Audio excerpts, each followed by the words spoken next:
them stuff from, the military and stuff, snacks and stuff.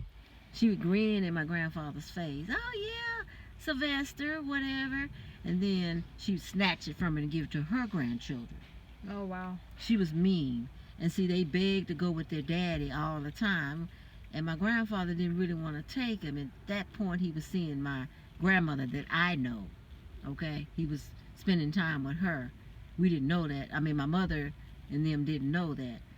But anyway, they got out of that situation. He took them and they stayed with another relative. The other relative treated them right.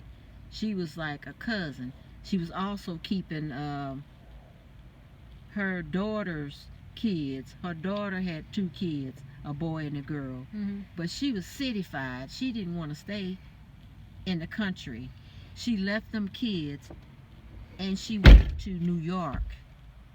So it was Bubba or Andrew. Andrew, Mamie, they were my mother's first cousin. Was raised with my Uncle Charles and her. So they were like brothers and sisters. Mm-hmm. They've always been considered. At that point, the lady that was taking care of them, Auntie, Randa got a picture of her. That was Auntie.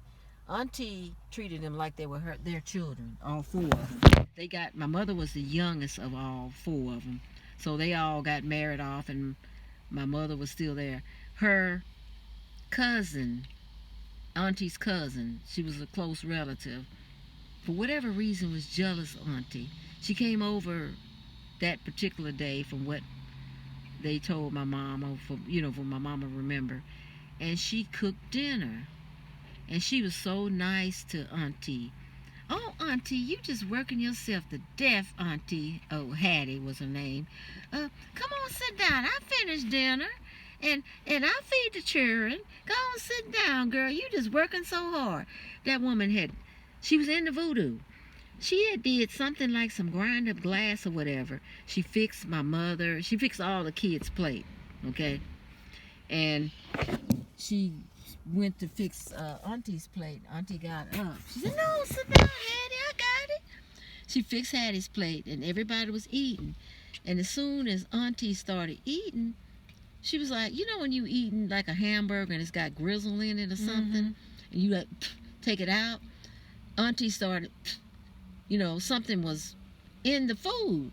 And she was taking it out of her mouth and then she started coughing uncontrollably. Let me get you some water. And the lady was smiling, her cousin or whatever, that had put the stuff in the food. It was like glass-like, whatever. And every time Auntie would cough, it was like foam, and then it would, like look like water. And where were they from?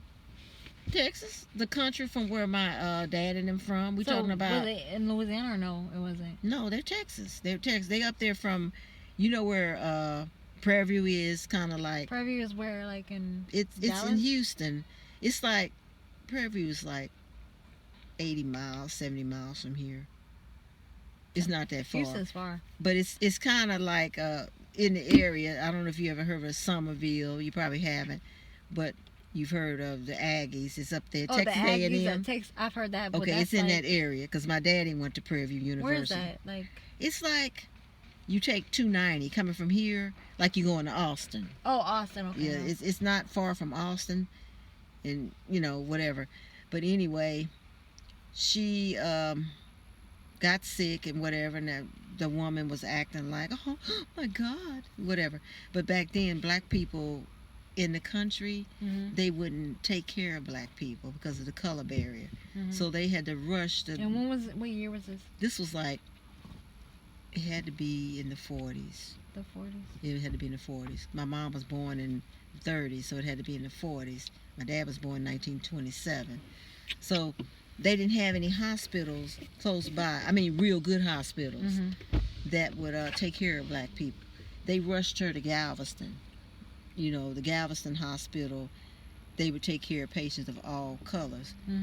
And then my grandfather came down and talked with Auntie and everything. And Auntie said, you're going to send that girl to college. She wants to be a nurse. You promise still. You take care of my baby. You know what I'm saying? send her to California, you know, and everything. You sure you're gonna take care of her? By then, my grandfather had remarried. He married my grandmother. She had 5 kids. She's from Fort Worth. She's from Fort Worth. And of course, my grandfather treated her 5 kids like he treated his kid. He ended up having 7 by my grandmother, 7 or 8 or whatever. So anyway, my mother, I think she was like 13. Yeah.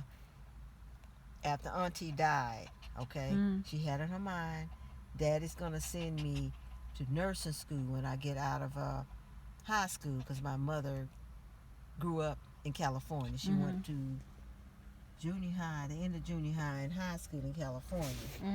So it was like a culture shock. You come from the country in Texas, you go to California. You know what I'm saying? I think that's what. Wait, so what happened? So anyway, my mother went to California. At what age? She's like 13, I think. From Texas? You're from Texas. Because by then, Auntie had died. And so she must have a California. Yeah, she got her license in California. So your mom had like a valley accent? Was she from the valley? She had a country accent from here. No, but she had a country accent, so she had to develop. Did she talk like valley?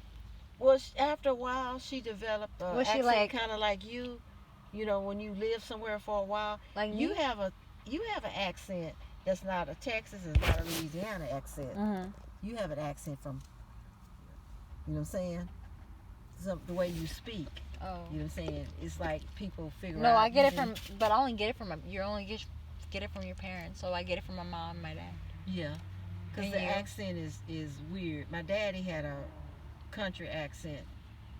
My mom had a country. My mom spoke like you. Really? You know how she spoke kind of well spoken or whatever. And then living in California, they speak different. Yeah, like the Kardashians, like they have a drawl, like they're. They don't have a drawl, but it's a. No, like a drawl. When I say like, you know how Courtney, like, have you watched Keeping Up with the Kardashians? Like how they talk, they're like Courtney and Kim and them. So your mom spoke like that? Yeah, being in California, you would have never known she was from Texas. She kind of developed, because if you move from the country and you move somewhere. Well, I've never been in the country, so that's part of what it is. Well, people in California and my relatives too. Some of my relatives, most of them are dead. They look at people from the South as being backwards.